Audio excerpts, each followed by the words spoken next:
Chaque jour, Charles et Carole vous présentent la leçon de l'école du sabbat.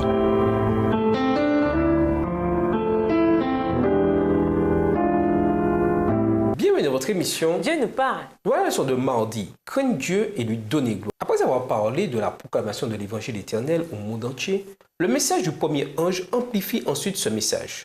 Quand nous proclamons l'évangile éternel, nous devons inclure les vérités qui font partie de ce message évangélique pour cette époque. En d'autres termes, la vérité présente pour les derniers jours comprend également Apocalypse 14, verset 7. Lisons Apocalypse 14, verset 7. Que signifie craindre Dieu et lui donner gloire? Comment peut-on faire cela? En quoi ces notions s'intègrent-elles dans l'évangile?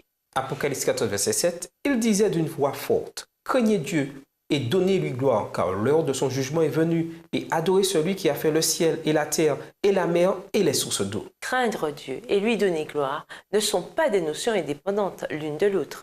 Si nous craignons véritablement Dieu au sens biblique, nous lui donnerons gloire. L'un doit entraîner l'autre. Lisons les textes suivants.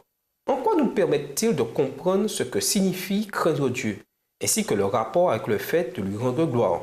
Genèse 22, verset 12, Exode 20, verset 20, Job 1, verset 9, Ecclésiaste 12, verset 13 et Matthieu 5, verset 16. Genèse 22, verset 12. L'ange dit, « N'avance pas ta main sur l'enfant et ne lui fais rien, car je sais maintenant que tu crains Dieu et que tu n'as pas refusé ton fils, ton unique. » Exode 20, verset 20, Moïse dit au peuple, « Ne vous effrayez pas, car c'est pour vous mettre à l'épreuve que Dieu est venu, et c'est pour que vous ayez sa crainte devant les yeux, afin que vous ne péchiez point. » Job 1, verset 9, et Satan répondit à l'Éternel, « Est-ce d'une manière désintéressée que Job craint Dieu? » Ecclésiaste 12, verset 13, les paroles des sages sont comme des aiguillons, et rassemblées en un recueil, elles sont comme des clous plantés donnés par un seul maître. Matthieu 5, verset 16, « Que votre lumière luise ainsi devant les hommes, afin qu'ils voient vos bonnes œuvres et qu'ils glorifient votre Père qui est dans les cieux. » Dans les versets ci-dessus, l'idée de craindre Dieu est liée à l'obéissance, et quand nous obéissons à Dieu, quand nous faisons ce qui est juste, nous lui rendons gloire.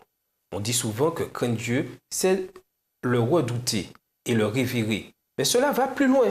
On nous dit de craindre Dieu, nous sommes déchus, nous sommes pécheurs, nous sommes des êtres qui méritent la mort. Qui n'a jamais, à certains moments, pris conscience de combien ces actes étaient mauvais et du châtiment qu'ils méritaient face à Dieu juste à cause de ces actes? C'est cela, la crainte de Dieu. C'est la crainte qui nous pousse d'abord vers la croix pour demander le pardon et qui nous pousse ensuite à réclamer la puissance de Dieu pour nous purifier du mal qui nous ferait perdre notre âme s'il n'y avait pas la croix. Voir Matthieu 10, verset 28. Quelle est votre expérience personnelle de la crainte de Dieu? En quoi une bonne dose de cette crainte nous serait-elle bénéfique spirituellement et nous aiderait à prendre plus au sérieux notre foi ainsi que ce que Dieu nous demande? Et nous vous laissons avec la question du jour. Que signifie la bonne nouvelle éternelle annoncée par les trois anges? Au revoir. Et à demain si Dieu veut. Dieu nous parle. Chaque jour, Charles et Carole vous présentent la leçon de l'école du sabbat.